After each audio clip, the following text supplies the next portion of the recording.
So இப்ப நான் வந்து உங்களுக்கு ஒரு வீடியோ ஒன்று காமிக்கிறேன், சரிங்களா? நீங்களும் பாருங்க.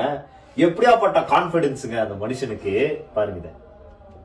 மீண்டும் சந்திக்கும்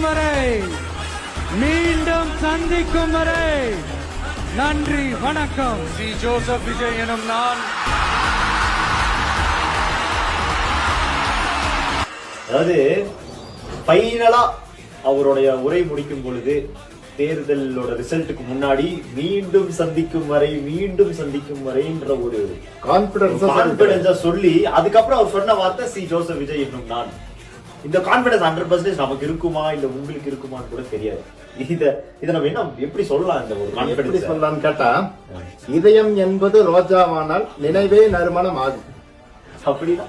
அப்படின்னா நல்ல எண்ணங்கள் இருந்தா தன்னம்பிக்கை இருக்கும். 100% அந்த தேர்தலை வெற்றி பெறுவேன், மக்களுக்கு நல்லது செய்வேன் அப்படின்னு அந்த எண்ணம் வந்து விஜயோட இளைய தளபதி விஜய் மாண்புமிகு முதலமைச்சர் எண்ணத்துல உதயமா இருக்குது. அதனாலதான் மீண்டும் சந்திக்கும் வரை அப்படின்னு சொல்லியிருக்காரு. அப்ப அவருக்கு தெரிஞ்சிருக்கு, கண்டிப்பா தமிழ்நாட்டு மக்கள் நம்மளை நம்பி வாக்களிப்பார்கள், அவர்களுக்கு நாம் நல்லது ஏதாவது நல்ல விஷயங்களை நம்ம செய்ய வேண்டும், தமிழ்நாட்டை முன்னேற்ற பாதையில் அதாவது வளர்ச்சி பாதையில் கொண்டு செல்ல வேண்டும். அதனாலதான் அவர் கான்பிடன்ஸா மீண்டும் சந்திக்கும் வரை வெற்றி நிச்சயம், இது வேத சத்தியம், கொள்கை வெல்வதே அவர் கொண்ட லட்சியம்.